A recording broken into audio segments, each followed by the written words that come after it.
Good morning, students.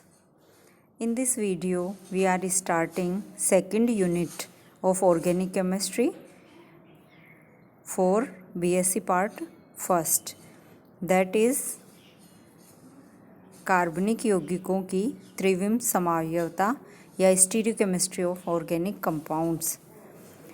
Organic compounds की stereochemistry को समझने से पहले हम बात करते हैं समावयवता की। समावयवता क्या होती है?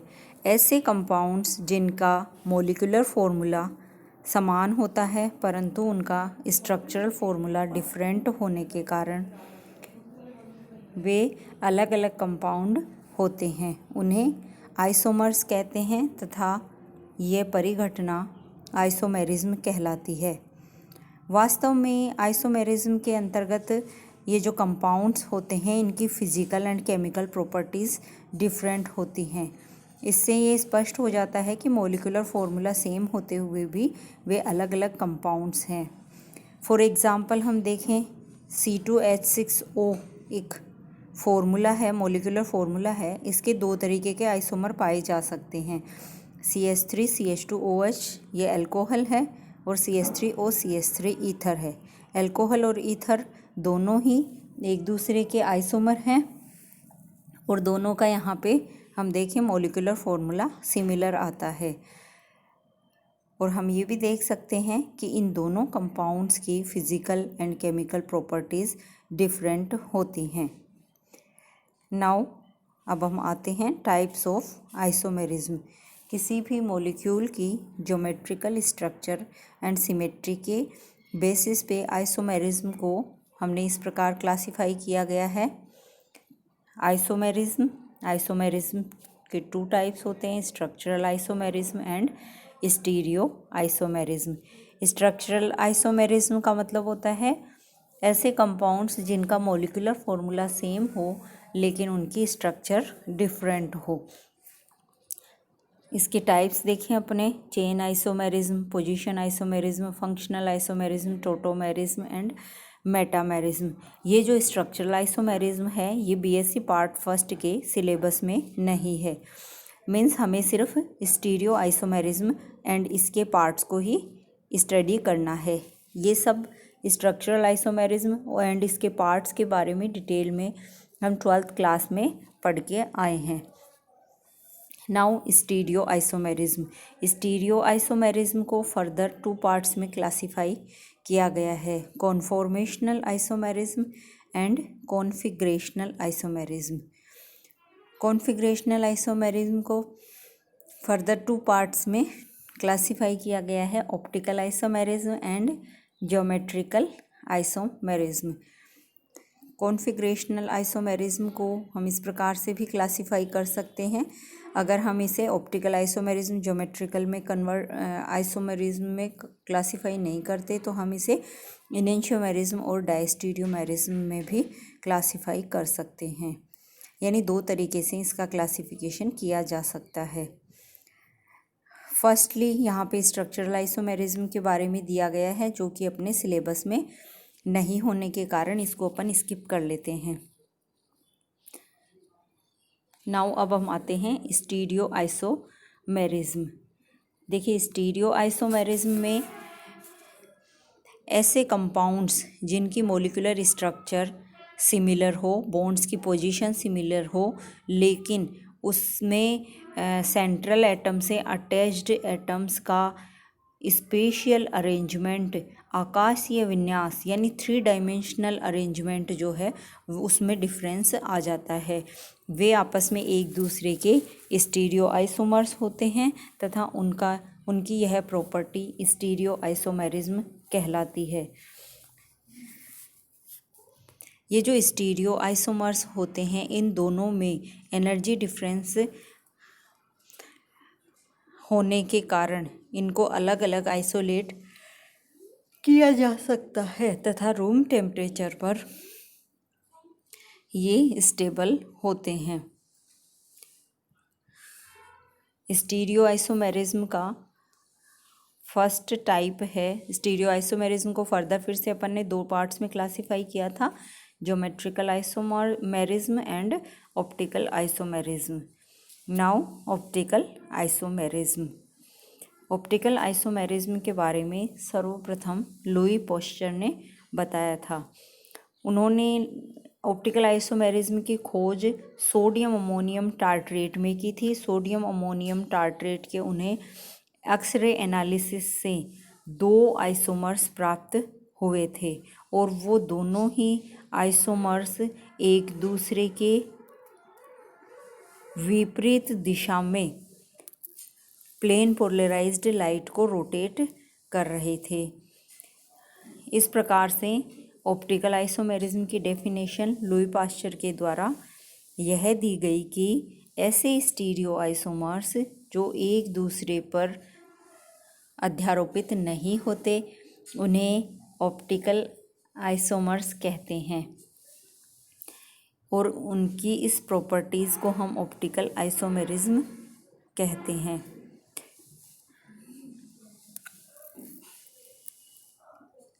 यहाँ डायग्राम में हमें एक कंपाउंड दिया गया है। इस कंपाउंड का जब हम मिरर इमेज देखते हैं तो इस मिरर इमेज को जब मूल कंपाउंड के ऊपर रखा जाता है तो यह इसको कंप्लीटली कवर नहीं करता है। मीन्स ए के ऊपर ए, बी के ऊपर बी और सी के ऊपर सी और डी के ऊपर डी कवर नहीं करता है, अर्थात ये एक दूसरे के ऊपर अध्यारोपित नहीं होते हैं। ये दोनों ऐसी स्टीरियो आइसोमर हैं जो एक दूसरे के मिरर इमेज तो हैं लेकिन ये नॉन सुपर इम्पोजेबल होते हैं। Means mirror image and non super imposable stereo isomeric pair को इनेंशियोमर्स कहा जाता है। ये जो इनेंशियोमर्स होते हैं ये दोनों ही ऑप्टिकली एक्टिव होते हैं तथा ये दोनों प्लेन पोलराइज्ड लाइट को विपरीत दिशाओं में रोटेट कर देते हैं। इनमें से एक फॉर्म प्लेन पोलराइज्ड लाइट को क्लॉकवाइज डायरेक्शन में घुमा देता है और दूसरा एंटी क्लॉकवाइज डायरेक्शन में घुमा देता है। जो प्लेन पोलराइज्ड लाइट को क्लॉकवाइज डायरेक्शन में घुमाता है उसे डेक्स्ट्रोरोटेटरी कहते हैं और इसे डी या प्लस से रिप्रेजेंट किया जाता है। और ऐसा प्रतिरूप जो प्लेन पोलराइज्ड लाइट को एंटी क्लॉकवाइज डायरेक्शन में घुमा देता है उसे लीवोरोटेटरी कहा जाता है और इसे स्मॉल एल से या नेगेटिव के साइन के द्वारा रिप्रेजेंट किया जाता है। मीन्स हमने एल लिखा तो वह लीवोरोटेटरी इनेंशियोमर होगा या माइनस लिखा तो वह लीवोरोटेटरी इनेंशियोमर होगा। अब हमें यह पता चल गया कि ऑप्टिकल आइसोमर्स क्या होते हैं। इनेंशियोमर्स होते हैं जो कि प्लेन पोलराइज्ड लाइट के तल को आइदर क्लॉकवाइज और एंटी क्लॉकवाइज रोटेट कर देते हैं। अब अपन बात करते हैं प्लेन पोलराइज्ड लाइट की। प्लेन पोलराइज्ड लाइट वास्तव में वह लाइट होती है जिसमें प्रकाश का तल सभी दिशाओं में कंपन ना करता हुआ सिर्फ एक ही तल में कंपन करता है। जैसे कि हम ये देखते हैं सामान्य जो लाइट होती है, जनरल लाइट होती है, उस लाइट में क्या होता है, सभी दिशाओं में इसकी किरणें गति करती रहती हैं, रोटेट होती रहती हैं। जब इस सिंपल प्रकाश को, सामान्य प्रकाश को, नॉर्मल लाइट को निकोल प्रिज्म से गुजारा जाता है तो इसमें केवल समतल ध्रुवित प्रकाश यानी एक ही तल में कंपन करने वाली किरणें हमें प्राप्त हो जाती हैं। इसे ही हम प्लेन पोलराइज्ड लाइट कहते हैं। Now specific rotation. पदार्थों की जो प्लेन पोलराइज्ड लाइट को रोटेट करने की जो कैपेसिटी होती है उसे ही विशिष्ट घूर्णन या स्पेसिफिक रोटेशन कहा जाता है। इसे अल्फा लैम्डा टी से रिप्रेजेंट किया जाता है और इसको मेज़र कर सकते हैं हम या कैलकुलेट कर सकते हैं। उसके लिए एक फॉर्मूला दिया गया है, alpha lambda T equals to alpha upon L into C. यहाँ पे एल सैम्पल ट्यूब की लेंथ होती है, C यहाँ पे सॉल्यूशन की कंसंट्रेशन है, लैम्डा यहाँ पे लाइट की वेवलेंथ को रिप्रेजेंट कर रहा है, T यहाँ पे टेम्परेचर है डिग्री सेल्सियस में। देखिए प्रेक्षित घूर्णन को ध्रुवणमापी या पोलरीमीटर द्वारा डिग्री सेल्सियस में मापा जाता है, जिसका प्रारूप यहाँ पे दिया गया है। देखिए सबसे पहले हमारे पास सामान्य प्रकाश था, नॉर्मल लाइट थी, इसे निकोल प्रिज्म से गुजार कर हमने PPL प्लेन पोलराइज्ड लाइट हमने प्राप्त की। इस प्लेन पोलराइज्ड लाइट को सैंपल ट्यूब में से गुजारा जाता है। इस सैंपल ट्यूब में हम उस सैंपल कंपाउंड का डाइल्यूट सॉल्यूशन बनाकर रखते हैं, जिसकी हमें ऑप्टिकल एक्टिविटी या स्पेसिफिक रोटेशन मेज़र करना है। प्लेन पोलराइज्ड लाइट जब इस सैंपल ट्यूब में रखे हुए सैंपल में से निकलती है तो बाहर निकलने पर उसका प्लेन पोलराइज्ड का तल कुछ पर्टिकुलर एंगल से रोटेट हो जाता है। इस पर्टिकुलर एंगल को हम अल्फ़ा कहते हैं, जिसका मेज़रमेंट हम विश्लेषक एनालाइज़र में कर लेते हैं। लेंस से हम इसे देखते हैं।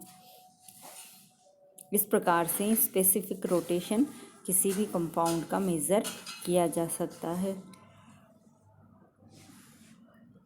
देखिए जब भी कोई कंपाउंड अपने मिरर इमेज पर सुपर इम्पोज नहीं होता है तो ऐसे कंपाउंड को हम कायरल मॉलिक्यूल कहते हैं, और जब भी कोई कंपाउंड अपने मिरर इमेज पर सुपर इम्पोज किया जा सकता है तो ऐसे मॉलिक्यूल को हम एकायरल मॉलिक्यूल कहते हैं। और वास्तव में जितने भी कायरल मॉलिक्यूल होते हैं वही ऑप्टिकली एक्टिव या होते हैं या फिर स्टीरियो आइसोमेरिज्म प्रदर्शित करते हैं।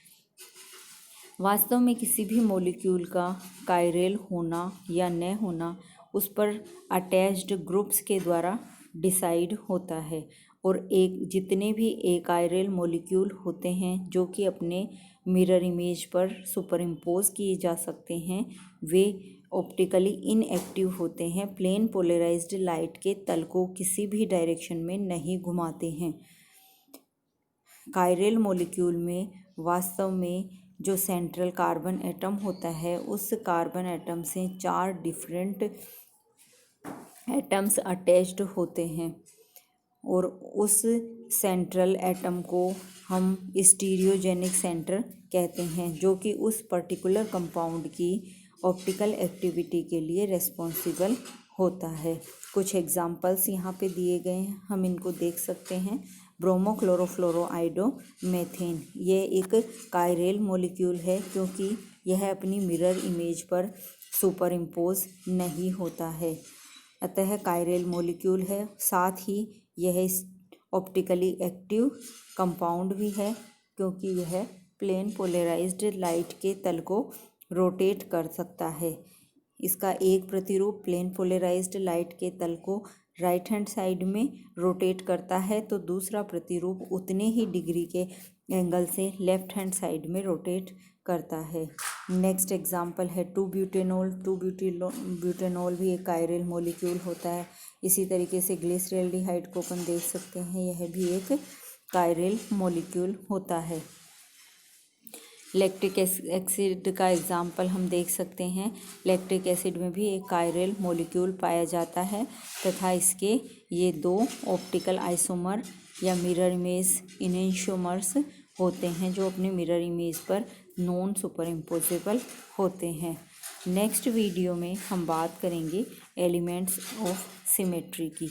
Thank you.